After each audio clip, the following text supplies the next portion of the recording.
is there any view, given the fact that there are allegations leveled at the minister who's who's also a member of your party? Yeah, indeed, the allegations have been made. However, as you would know, that he who alleges needs to prove, and that should be proven in the courts of law and not in the courts of public opinion, because the evidence that is alleged to be there is quite damning and very serious evidence. And we believe that the organization that claims that it has that evidence should rightfully, because it also has a duty, to take that to the relevant law enforcement authorities, have it tested, and let it be proven.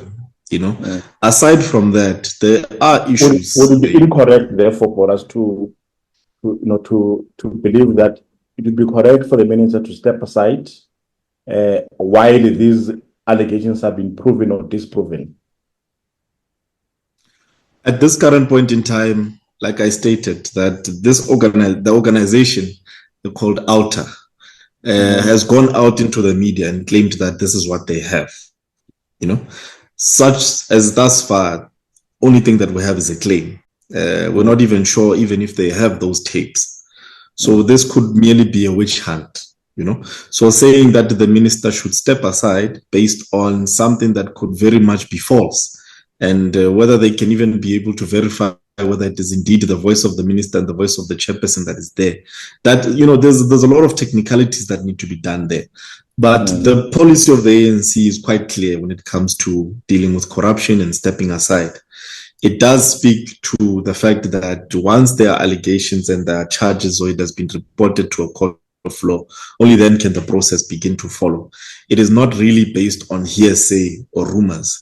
So at this point in time, this organization has gone to the media, but it has not yet gone back to the country to say that we have fulfilled our responsibility as an organization that believes that there's an element of corruption and we want to take this forward to the relevant law enforcement authorities. So that's when I believe that this can also begin to kick in, whereas the minister will then have to go and answer formally on these charges that have been leveled against the minister.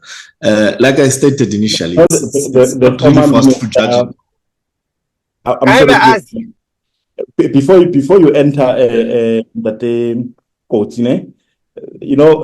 Gwede once made a remark that when you open the windows for fresh air, there is bound to be some flies that will come in to disturb.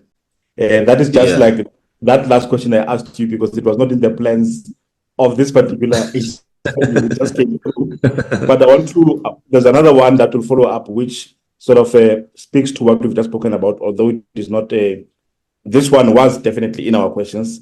The statement also emphasizes on the need for ethical leadership and accountability. Now, how does the ANC Youth League work to instill ethical practices amongst its own members? No, for sure. You need ethical leadership.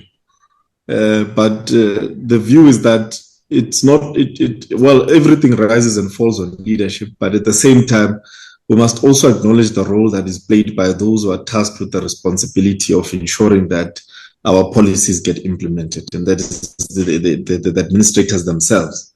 Because the nexus of corruption within the public service, and we can also extend it to the private sector as well, is that on the one hand, you've got somebody who would want to corrupt you, or somebody who would want to bribe you, but there should also be, on the other hand, somebody who would want to comply, and that would be the corruptee.